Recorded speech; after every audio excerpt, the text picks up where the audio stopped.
தமிழோசை நேயர்களுக்கு லண்டனில் இருந்து திரு எம்ஜி ராமச்சந்திரன் அவர்களை அறிமுகம் செய்யும் வாய்ப்பு கிட்டியிருக்கிறது. எம்ஜிஆர் தமிழ்நாட்டு செம்மல். அவரை பற்றி நீங்கள் அறியாத விவரங்கள் இல்லை என்றாலும் லண்டனில் இருந்து அவருடன் பேசும் பொழுது அவரை பற்றிய பல விவரங்களை உங்களுக்கு அறிமுகம் செய்யும் வேண்டும் என்கிற ஆவல். சொல்லுங்கள் திரு எம்ஜிஆர், இதுதான் முதல் முறையாக நீங்கள் லண்டனுக்கு வந்து தடவா? ஆமாம். இதற்கு முன்பு கிருஷ்ணமூர்த்தி அவர்களே, திடீர்னு போட்டார் எம்ஜிஆர். எதிர்பார்த்திருக்க வேண்டியது நானே, சரியாம போச்சு. சரி சொல்லுங்க, இதுதான் முதல் தடவை நீங்க? இதுதான் முதல் முறை லண்டனுக்கு வந்திருக்கிறது. இதுக்கு முன்ன நீங்க வெளிநாட்டு கிழக்கு நாட்டுகளுக்கு தான் போயிருக்கீங்க நிறைய. படம் எடுப்பதற்காக, உலகம் சுற்றும் வாலிபன் என்ற படத்திற்காக, படப்பிடிப்பிற்காக ஜப்பான், ஹாங்காங், பேங்காக், சிங்கப்பூர் போன்ற கிழக்கு ஆசிய நாடுகள், கிழக்கு. சொல்லுங்க, இந்த விஜயம் பிரிட்டனுக்கு நீங்க வர முடிஞ்சது எதனால? இங்கு ஒரு சில நண்பர்களும் திரைப்படக் கழகத்தவர்களும் சரி எங்களை வர வேண்டும் என்று அழைத்து முழு பொறுப்பையும் அவர்கள் ஏற்றுக்கொண்டதன் விளைவாக என்னால் வர முடிந்தது. என்னுடைய குழுவினரால் வர முடிந்தது. இது ஆனால் மாஸ்கோ வழியாக வந்தீர்கள்? மாஸ்கோவிற்கு நாங்கள் அழைக்கப்பட்டோம். சரி, மாஸ்கோவில் என்ன திரைப்படம்? 1967ஆம் ஆண்டு அழைக்கப்பட்டேன். சரி. அப்பொழுது எதிர்க்கட்சியைச் சேர்ந்த அரசியல் காரணமாக ஒருவரால் சுடப்பட்டதனால் என்னால் செல்ல முடியவில்லை. சரி. 71 நான் அழைக்கப்பட்டேன். சரி. அப்பொழுது பொது தேர்தல் தமிழகத்திலே வந்துவிட்ட காரணத்தால் என்னுடைய கட்சியாக இருந்த அப்பொழுது இருந்த திராவிட முன்னேற்ற கழகத்திற்காக பணியாற்ற வேண்டிய காரணத்தால் நான் வெளிநாடு செல்ல முடியவில்லை. இப்பொழுது கொஞ்சம் ஓய்வு கிடைத்தது, தேவையும் இருந்தது. கலையை பற்றியும் அரசியலை பற்றியும் நாட்டு மக்களை பற்றியும் தெரிந்து கொள்ள வேண்டும் என்கிற அவசியம், ஆவல் அதிகமாக இருந்த காரணத்தால் மாஸ்கோ செல்லுகின்ற வாய்ப்பை நான் பயன்படுத்திக் கொண்டேன். மாஸ்கோவில் திரைப்பட விழா, சர்வதேச திரைப்பட விழாவில் என்னுடைய படம் காட்டப்படுவதற்காக நான் செல்லவில்லை. ஆனால் திரைப்பட விழாவில் சம்பந்தப்படாமல் பார்க்கப்படுகின்ற படங்களிலே ஒன்றாக நான் நடித்த, எடுத்த உலகம் சுற்று வாலிபன் படமும், இன்னொரு சத்யா மூவிசார் என்ற நிறுவனத்தால் எடுத்த ரிக்ஷாக்கா என்ற படத்தையும் காட்டுவதற்காக அழைக்கப்பட்டிருக்கின்றது. அதற்காக சென்றோம். அது மட்டுமல்ல, முக்கியமானதாக ரஷ்யா இந்திய கூட்டுறவு பட தயாரிப்பு என்கிற முறையில் எம்ஜிஆர் பிக்சர்ஸ் பிரைவேட் லிமிடெட் என்ற நான் பங்குதாரராக இருக்கின்ற நிறுவனமும், அங்கே சோவியன் பிலிம்ஸ் என்கிற அமைப்பும் சேர்ந்து படம் எடுப்பதாக நாங்கள் ஒப்பந்தம் செய்து கொண்டிருக்கின்றோம். அதற்காகத்தான் சென்றோம். பிரிட்டனுக்கு நீங்கள் முதல் வருகிறீர்கள். ஆனால் பிரிட்டனை பற்றி பல விஷயங்களை அறிந்திருப்பீர்கள், படித்திருப்பீர்கள், கண்டும் இருப்பீர்கள் படங்களில். உங்களுக்கு அதிசயமாக தோன்றிட்டா பிரிட்டன், அல்லது தெரிந்த ஒரு இடமாக தோன்றிட்டா? நான் உள்ளதை சொல்ல வேண்டும் என்றால், 1930ஆம் ஆண்டிலே மதுவிலக்கு எது தேவை என்கிற காரணத்திற்காக மறியல் செய்த நேரங்களில் எல்லாம் நான் காங்கிரஸ் கட்சியில் இருந்து பிரிட்டிஷ் ஆதிக்கம் வெளியேற வேண்டும் என்கிற எண்ணத்தோடு போராடிய ஒருவனாக இருந்தார். அதே பிரிட்டனுக்கு நான் வந்து இங்கே மக்களை காணும் பொழுது காமன்வெல்த்திலே இருக்கின்ற இந்திய துணைக்கண்டத்திற்கும் பிரிட்டிஷுக்கும் இடையிலே இருக்கின்ற உறவை நான் நன்கு காணுகின்றேன். பிரிட்டிஷ் மக்கள் இந்தியர்களை மதிக்கின்றார்கள் என்பதை காணுவதிலே, நேரில் அறிவதை நான் மகிழ்ச்சி அடைகின்றேன். அதாவது முன்பு நாம் ஒருவருக்கொருவர் விரோதியாகவோ அல்லது சண்டை பூசல்களில் ஈடுபட்டு இருந்தாலும் இப்பொழுது மீண்டும் நமக்குள்ளே ஒரு பெருத்த புதியது ஒரு நல்லுறவு உருவாகி இருக்கிறதை நீங்கள் கண்கூடாக காண்கிறீர்கள். அடிமை ஆண்டவன் ஆண்டான் என்கிற நிலைமை மாறி சுதந்திர பங்காளி என்கிற நிலைமையிலே இணையும் பொழுது அதிலே மகிழ்ச்சியும் பெருமையும் பெருமிதமும் இருக்கிறது என்பதை நான் காணுகின்றேன். உங்களது அரசியல் வாழ்க்கையை பெரும்பாலும் பாதித்த அல்லது பாதித்திருக்கக்கூடிய ஆங்கில சிந்தனையாளர்களோ ஆங்கில அரசியல்வாதிகளோ இருந்திருக்கிறார்கள் என்று சொல்வீர்களா? அரசியல் சிந்தனையை பாதித்தவர்கள் என்று நான் சொல்ல முடியாது. அரசியல் சிந்தனைக்கு ஆக்கமளிக்கக்கூடிய சூழ்நிலை உருவாக்கியவர்கள் என்று நான் சொல்ல முடியும். அதாவது பிரிட்டிஷ் பெருமக்கள், அரசியல் தலைவர்கள், சிந்தனையாளர்கள் உங்களுக்கு அரசியலில் ஈடுபாட்டை உண்டாக்கியவர்கள் என்று. சுதந்திர உணர்வை தூண்டிவிட்டவர்கள் அவர்தான். சரி, ஆட்சியை நடத்தியதனாலேயே சுதந்திர உணர்வை தூண்டிவிட்டார்கள். ஆனால் பாரதத்தில் பழங்கால அரசியல் தலைவர்கள் காந்தி, நேரு, ராஜாஜி போன்றவர்கள் பிரிட்டிஷ், பெரும்பாலும் ஆங்கில சிந்தனையாளர்களுடன் பெருத்த தொடர்பு கொண்டு அவர்களது கருத்துக்களையும் நமது நாட்டில் வெகுவாக பரப்பினார்கள். உங்களுக்கு அப்படிப்பட்ட கால அதாவது நமது நாட்டு தலைவர்களுடன் பழகி அவர்களை பற்றி நீங்கள் எண்ணும் பொழுது இந்த கருத்து உண்டாயிற்று, அதாவது ஆங்கில சிந்தனை நம்மிடையே பரவி வருகிறது என்று. ஆங்கிலத்தை அடிப்படையாக கொண்டு சரி, ஆங்கிலேயர்களை வெளியேற்றுவதற்கு ஆங்கிலம் பயன்பட்டது என்பதை யாரும் மறுக்க முடியாது. அதாவது ஆங்கிலத்தின் மூலமாக வெளிநாட்டு தொடர்பையும் வெளிநாட்டு விஞ்ஞான உயர்வையும் சரி அதுபோன்ற பல கருத்துக்களை அறிவதற்கு ஆங்கிலம் பயன்பட்டுக் கொண்டிருக்கிறது. ஆகவே ஆங்கிலேயர்கள் மொழியை தந்து இந்தியாவில் இருக்கின்ற உணர்ச்சிகளை தூண்டிவிட்டார்கள், அவருடைய செயலாலும் தூண்டிவிட்டார்கள், அறிவாலும் தூண்டிவிட்டார்கள். இனி உங்களது சுயசரிதையின் சில பாகங்களை பற்றி கூறுங்கள். இளமை காலத்தில் நீங்கள் அரசியலில் அப்பொழுது 1930 அரசியலில் ஈடுபட்டிருந்தீர்கள், மாணவ நாட்களிலேயே. அதன் பிறகுதான் சினிமாவில் பிரவேசித்தீர்களா? நான் ஒன்று சொல்ல வேண்டும். சொல்லுங்க. என்னுடைய வரலாற்றை கேட்டுவிட்ட காரணத்தால் நேரம் இருந்தாலும் இல்லாவிட்டாலும் சொல்லிவிடுவது கடமை என்று சொல்லுங்கள். பகுதி பகுதியாக ஒளிபரப்பு. என்னுடைய 2.5 வயதில் என் தந்தை இறந்து விட்டார். சரி. என் தந்தையும் தந்தைக்கு உயிரூட்டிய அறிவை தந்த பாட்டனாரும் சரி பெரும் லட்சாதிபதிகளாக இருந்தவர்கள். சரி. பெரும் பணக்காரர்கள். சரி. வசதியும் வாய்ப்போடும் இருந்தவர்கள். ஆனால் மருமக்கத்தாயம் என்ற காரணத்தால் கேரளத்தில் சரி குழந்தைகளுக்கு தனது தந்தையின் சொத்துக்கள் இல்லை என்ற காரணத்தால் மாமாவின் சொத்துக்கள் நாங்கள் அனாதைகளாக்கப்பட்டோம். சரி. என் தாயினுடைய அரவணைப்பில் தான் நான் வளர வேண்டியிருந்தது. சரி. என் தந்தை மேஜிஸ்ட்ரேட்டாக இருந்தார், பிரின்சிபாலாக இருந்தார். சரி. பிரின்சிபாலாக இலங்கையிலே பணியாற்றும் பொழுது கண்டியிலே தான் நான் எந்த தொடர்பு? கேரளம் ஆயிற்று, தமிழ்நாடு ஆயிற்று, இலங்கை ஆயிற்று. இலங்கையிலே நான் பிறந்தேன், கண்டியிலே தான் பிறந்தது. சரி. 2.5 வயதிலே தந்தை இழந்தேன். அதற்கு பிறகு 4-5 வயதிற்குள்ளேயே நான் தமிழகத்திற்கு வந்து விட்டேன். என்னை வளர்த்த வேலுநாயர் என்பவர் அங்கே போலீஸ் இலாக்காவிலே போலீஸ்காரா பணியாற்றிய காரணத்தால் அவர் ஆதரவிலே நாங்கள் வளர வேண்டியிருந்தது. சரி. முதலாக நான் எழுத படிக்க தெரிந்த மொழி தமிழ். சரி. நான் அறிவு வந்த பருவம் முதல் பார்த்துக் கொண்டு பழகிக் கொண்டிருக்கின்ற மக்கள் தமிழ் மக்கள். சரி. என் உடம்பிலே இத்தனை ஆண்டுகளாக குருதி வளர்ந்திருக்கிறது, சூடேறிக் கொண்டிருக்கிறது, சூடு தனியாமல் இருக்கிறது என்றால் நான் வளர்ந்திருக்கிறேன், வாய்ப்பு பெற்றிருக்கிறேன் என்றால் தமிழ் கூறும் நல்லுலகம் தந்த வாய்ப்பாகும். ஆகவே அந்த தமிழ் உலகத்திற்கு நான் தொண்டு செய்ய வேண்டும் என்கிற ஆர்வம் என்னை அறியாமலே என்னை உண்டி தள்ளிக் கொண்டிருக்கிறது வந்தது. என் தாயுடைய அரவணைப்பு எனக்கு அதிக கல்வியை தருவதற்கு வாய்ப்பில்லை. 7வது வயதில் நான் நாடக கம்பெனியில் சேர்ந்து விட்டேன்.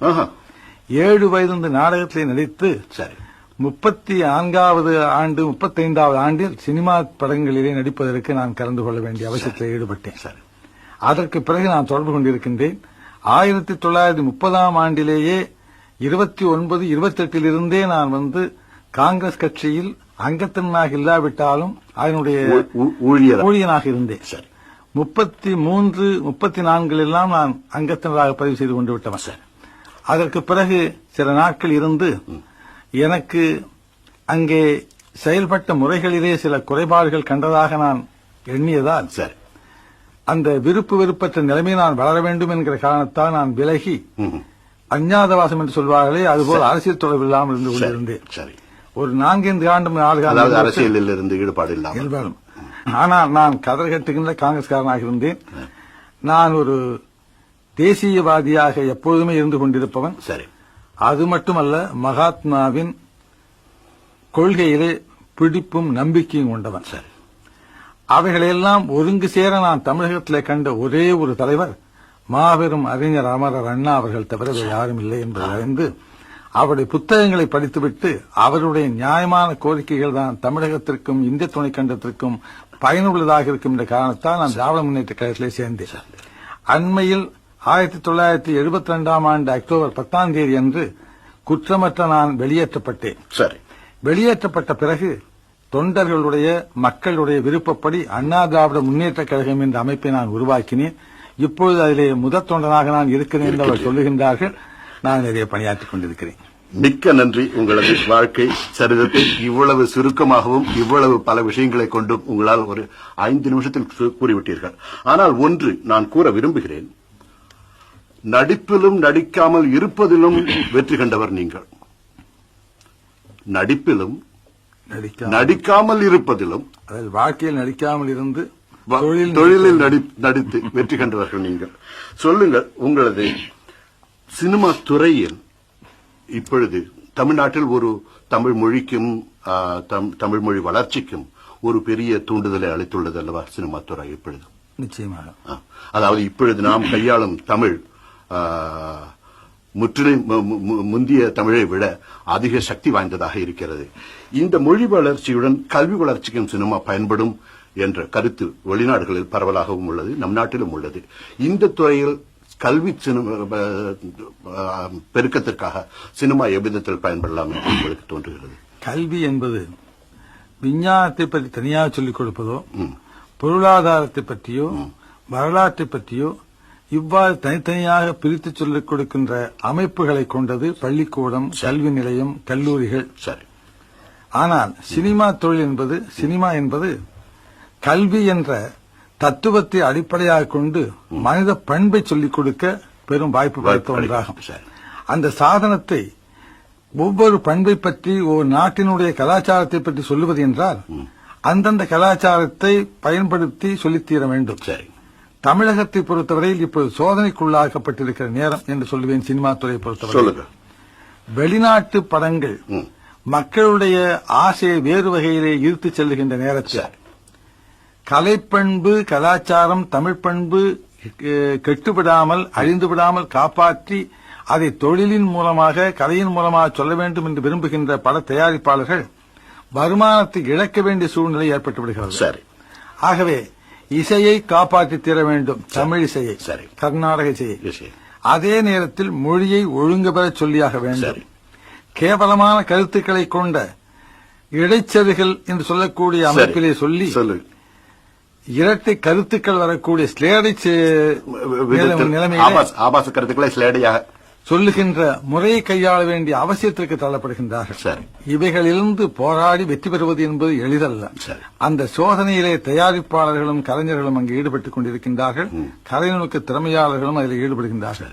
நியூ வேவ் என்று சொல்லி சில ஆபாசமான தமிழ் பண்பாட்டுக்கு ஒவ்வாதவைகளை எல்லாம் படத்திலே புகுத்த வேண்டிய அவசியத்திற்கு தள்ளப்படுகின்றார்கள். இதன் விளைவாகத்தான் இந்திய துணைக்கண்டம் வேறு வழியின்றி, எந்த விதமான கெட்ட எண்ணமும் இன்றி, எங்களது மரியாதைக்குரிய இந்திரா காந்தி அம்மையாருடைய தலைமையிலே இருக்கின்ற இந்திய பேரரசு கொஞ்சம் கூட கலாச்சாரத்தை விட்டுக் கொடுக்காமல் காப்பாற்ற வேண்டும் என்கிற நிர்பந்தத்திற்கு ஆளாக்கப்பட்டு சில வெளிநாட்டு படங்களை தடை செய்யக்கூடிய சூழ்நிலையை அது ஏற்படுத்திக் கொள்ள வேண்டிய அவசியத்துக்கு ஆட்படுத்தப்பட்டது. ஆனால் அப்படி இருந்தும் இன்றைய நிலைமை நியூ வேவ் என்கிற அமைப்பிலே ஒரு சில காரியங்களை சொல்லிக்கொண்டு செயல்களிலே ஈடுபடுகின்ற வேதனை நிறைந்த காட்சிகளுக்கு இடையிலேதான் நாங்கள் தொழிலை செய்ய வேண்டியிருக்கின்றது. சர்க்கார் அந்த படத்தை எடுக்கிறார்கள் என்றால் லாப நஷ்டத்தை கணக்கிட வேண்டிய அவசியம் இருக்காது. தனிப்பட்டவர்கள் படம் எடுக்கிறார்கள் என்றால் பணம் வந்தால் தான் திரும்ப இன்னொரு படம் எடுக்க முடியும். அப்படிப்பட்ட சோதனையை நாங்கள் இருக்கின்றோம். ஆகவே எப்படியோ ஒரு சில படங்கள் வெற்றி பெறுகிறது, சில படங்கள் பரவாயில்லை என்றாகிறது, சில படங்கள் தோல்வியடைகிறது என்றால் இவைகளை சந்தித்தே ஆக வேண்டும். ஆனால் இளைஞர்களுடைய துடிப்பு வேறொரு வகையில் இழுக்கப்பட்டாலும் வெகு விரைவில் அது தெளிவுபடுத்தப்பட்டு அவர்கள் சரியான பாதையை செல்வார்கள் என்ற நம்பிக்கையிலே நாங்கள் இருப்பதால் நாங்கள் துணிந்து அந்த பாதையை சென்று கொண்டிருக்கின்றோம். பெரும்பாலும் சினிமாவை பற்றியும் பேசினோம், உங்களது சுயேட்சையை பற்றி பேசினோம். பாரத பிரச்சனைகளில் நீங்கள் தீவிரமான பிரச்சனை என்று கருதுவது ஏதாவது ஒன்று ரெண்டு சொல்ல முடியுமா? அரசியல் தலைவர் என்ற விதத்தில் கேட்க. பாரத பிரச்சனை என்பது ஒரு மாபெரும் கடலிலே முத்துக்கள், ரத்தினங்களை எல்லாம் எடுக்க வேண்டும் என்று ஆசைப்பட்டால் எப்படியோ அது போன்றதுதான் என்று சொன்னாலும், முத்து குளிக்கின்ற நல்ல தியாகிகள் தமிழகத்திலே மட்டுமல்ல இந்திய துணைக்கண்டத்திலேயும் நிறைய இருக்கின்றார்கள். ஆனால் பாரதத்திற்கு உடனடியான தேவை வெளிநாட்டு நிபுணர்கள் தங்களுடைய யோசனைகளை சொல்லுவதோடு, வெளிநாட்டு வசதி படைத்த முன்னேறியவர்கள் தங்களுடைய விஞ்ஞான தயாரிப்பு முறைகளை அவர்களுக்கு சொல்லுவதோடு, நாங்கள் இந்திய துணைக்கண்டத்தை வளருவதற்கு துணையாக இருக்க வேண்டுமே தவிர எங்களை விலை பேசாமல் நல்ல உணர்வோடு அவர்கள் உதவி செய்தார்களானால் இந்திய துணைக்கண்டம் மற்ற பேரரசுகளோடு இணைந்து உயர்ந்து அவர்களுக்கு துணையாக இந்த நாட்டுக்கு நல்லாட்சியும் நல்ல மக்கள் வளருவதற்கும் வாழ்வதற்கும் உறுதுணையாக இருக்கும் என்ற ஆசையைத்தான் நான் சொல்லிக் கொள்வேன். நீங்கள் லண்டன் வாழ் தமிழ் மக்களை சந்தித்தீர்கள். இன்றைக்கு மாலையும் சந்திக்க போகிறீர்கள். அவர்கள் எல்லோரும் உங்களது படங்களை வெகு ஆர்வத்துடன் இங்கு பார்க்கிறார்கள். இந்த மக்களின் பேர் ஆர்வம் உங்களுக்கு எவ்விதத்திலும் ஒரு பீதியை, ஒரு பயத்தை உண்டாக்குகிறதா? அதாவது நம் நாட்டிலும் சரி, மில்லியன் கணக்கான மக்கள் தனி ஒருவரை காண வருவதென்றால் இது ஒரு தெய்வத்தை போன்ற ஒரு பீடத்தில் வைத்து விடுகிறார்களே என்கிற பீதி உங்களுக்கு ஏற்படுகிறதா? எப்பொழுதாவது இது சில நேரங்கள் தவிர்க்க முடியாதது. மகாத்மா காந்தி சாதாரண மோகன்தாஸ் கரம்சந்த் காந்தியா இருக்கும்போது யாரும் அதை எடுத்து பார்த்திருக்க மாட்டார்கள். சில இடங்களிலே உதைத்து தள்ளப்பட்டு பல்லுடைக்கப்பட்டிருக்கிறார் என்பதை நாம் மறந்துவிடவில்லை. ஆனால் மகாத்மா வாக்கப்பட்ட பிறகு, அவர் கொள்கையை மக்கள் ஏற்றுக்கொண்ட பிறகு பின்பற்றுகிறார்கள் என்றால் அது தவிர்க்க முடியாதது. எந்த கட்சிக்கும், எந்த தனிப்பட்ட கொள்கைக்கும், எந்த இலாக்காவில் இருந்தாலும் சரி, வேறு எவ்விடத்தில் இருந்தாலும் சரி, தனிப்பட்ட பெருமை ஒருவருக்கு இடத்தை பொறுத்தல்ல, இடத்தை பாதுகாக்கின்ற தன்மையிலே கிடைத்து விடுகிறது. அது யாரும் தடுக்க முடியாது, தவிர்க்கவும் முடியாது. ஆனால் மக்கள் அப்படிப்பட்ட நிலைமையை ஏன் அடைகிறார்கள் என்பதை பற்றித்தான் நாம் சிந்தித்தாக வேண்டும். எனக்குள்ள பயமெல்லாம், என்னை பற்றி யாராவது நல்லது சொல்லுகிறார்கள் என்றால் அதை திரும்ப காப்பாற்றிக் கொள்ள வேண்டுமே என்கிறதான் எனக்கு பயம் இருக்கிறது. நீங்கள் வந்து இந்த பேட்டி அளித்ததற்கு மெத்த நன்றி. லதா அவர்களுடனும் ஒரே ஒரு வணக்கம் சொல்லுங்க. நீங்க சொல்ல வேண்டியது கடைசி தமிழ் மோசை மக்களுக்கு என்று ஒரு செய்தியாகவே சொல்லுங்கள். நீங்க இங்கே படம் பார்ப்பவர்கள் தமிழர்கள் அதிகம் இருக்கிறார்கள் என்று சொன்னீர்கள். சரி. தமிழ் படம் பார்த்தவர்கள் இருக்கலாம், தொடர்ந்து பார்க்கின்றவர்கள் இருக்கிறார்களா என்பதிலே எனக்கு ஐயப்பாடு உண்டு. ஏனெனில் தமிழ் படங்கள் இங்கே அவள் வரவில்லை என்பதிலே குறைபாடு இருக்கிறது. இக்கட்டுகள் இருக்கின்றன, நெருக்கடி இருக்கின்றது, சட்ட நுணுக்கங்கள் இருக்கின்றன, பண வரவு கிடையாது. அதற்காக பணம் கொடுத்து அதிகமாக வாங்கிவிட முடியாது என்ற சோதனை. ஆகவே இவைகளுக்கு ஏற்ப ஏதாவது ஒரு நிறுவனம் இங்கே உருவாகி அதற்கு ஏற்ப டைட்டில்ஸ் போடுவார்களே, அதுபோல சப்டைட்டில் போடுவார்களே, அதுபோலாவது மொழி அங்கே அச்சடிக்கப்பட்டு பதிவு செய்யப்பட்டு காண்பித்தாவது, இங்கே மக்களுக்கிடையிலே நீளத்தை குறைத்தாவது படத்தை காண்பித்து அந்த தொடர்பினை ஏற்படுத்த இங்கே இருக்கின்ற தமிழ் மக்கள் முயற்சி செய்ய வேண்டும் என்கிற ஆசை எனக்கு இருக்கிறது. அது மட்டுமல்ல, இந்த அளவிற்கு லண்டனுக்கு எதிர்பாராமல் வந்திருந்த எங்களை இவ்வளவு பெருமைப்படுத்துகின்ற வகையில் அழைத்து எங்களுடைய எண்ணங்களை சொல்லி மக்களோடு தொடர்பு கொள்ள வாய்ப்பு தந்த நண்பர் கிருஷ்ணமூர்த்தியாகி உங்களுக்கும் உங்களின் நிறுவனத்தாருக்கும் நான் எங்களுடைய நன்றியை இதயபூர்வமாக தெரிவித்துக் கொள்வதோடு, அண்ணா திராவிட முன்னேற்ற கழகத்தினுடைய உறுப்பினர்களான ஏறத்தாழ 25 லட்சம் உறுப்பினர்களுடைய நன்றியையும் உங்களுக்கு சொல்லி அண்ணா நாமம் வாழ்க என்று கூறி விடைபெறுகிறேன். வணக்கம்.